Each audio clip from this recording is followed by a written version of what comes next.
সন্ত্রস্ত হওয়ার কিছু নাই। এইটা কারো বাপের তালুক না, এইটা কারো বাপের তালুক না।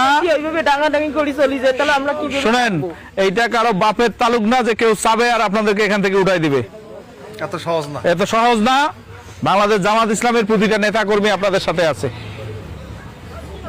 আমরা সরকারের কাছেও আহ্বান জানাচ্ছি, প্রশাসনের কাছে বলছি এটার উপযুক্ত বিচার যেন করে।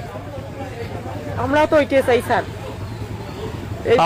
আপনারা নিশ্চিত থাকেন, আমাদের এই এখানকার পরিবেশটাকে নষ্ট করার জন্য তারা এই ধরনের উস্কানিমূলক কাজ করতেছে। আমরা যেন এই পরিবেশটা এখানকার নষ্ট না হয়, আমরা যেন মিলেমিশে থাকতে পারি। এখানে যদি আমি মুসলমান হয়ে থাকতে পারি, আপনি থাকতে পারবেন না কেন? এই জমিন কি আমার বাপের না কারো বাপের তালুক? এটা যে ইচ্ছা করবে আপনাদেরকে খেদায় দিবে।